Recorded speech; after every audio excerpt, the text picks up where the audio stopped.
औशता sugar mill Mandi Bahauddin.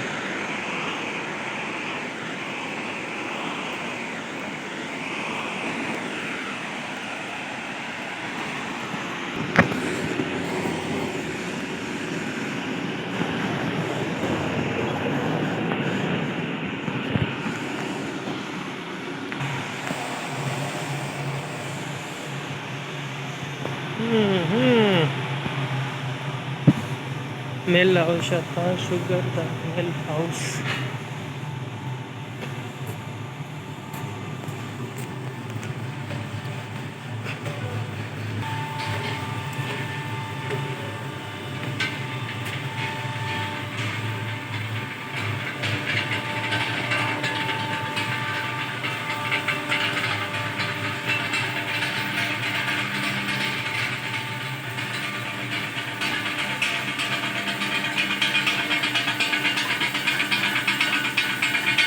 मिल house.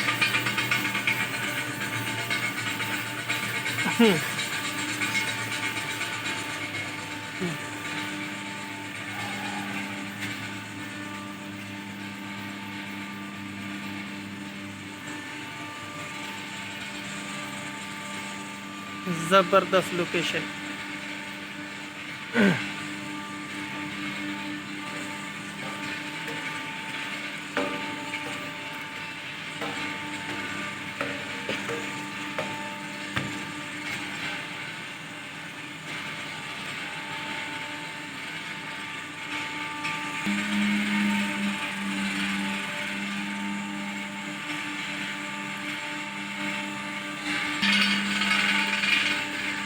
इधर भाजी गन्ना दा जिहड़ा गन्ने दा मिक्सचर होंदा है ना, इधर आके जूस निकलता है।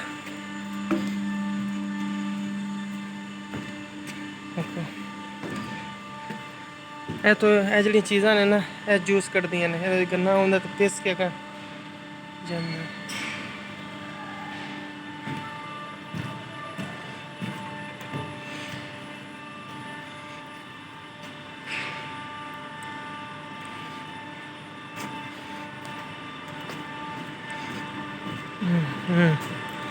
है किस तरह इधर जूस निकलता है। इधर जूस अगर इधर पैपां जरिए साइड ते पैप नज़र नहीं आ रहे, वो निकल जाता है। जी बकाया बगास बच जाती है, वह चीज़ ऊपर लै जाती है, इस तरीके साइड ते हो जाती है।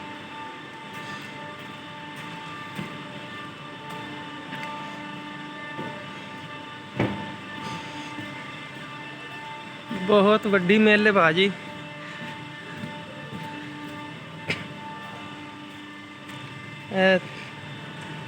निचली साइड ते एरिया वे इन्हें जूस जमा होंदा इन्हें डब्बियां में। इधर इस तरह ही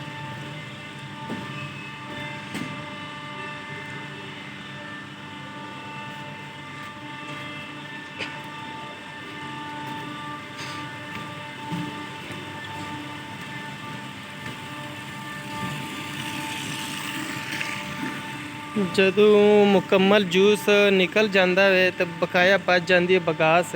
वो बगास जी बच जाती है, यह जो भाई तुम वेख रहे हो चैन, इस चैन के जरिए ऊपर चला जाता है। ऊपर साइड के अलग साइड से गंद निकलता रहता है, जूस वगैरह निकल के।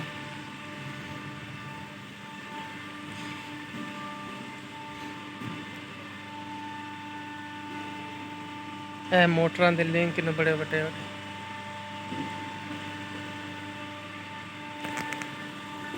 बहुत ही वड्डी वड्डी मोटर लगी है।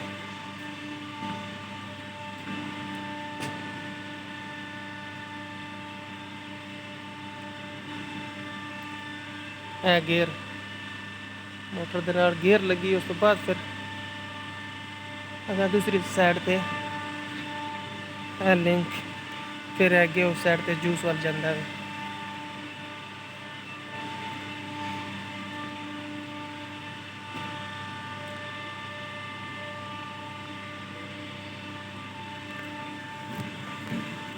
बैरूनी साइड वाले स्टोर जाने इधर इतना खास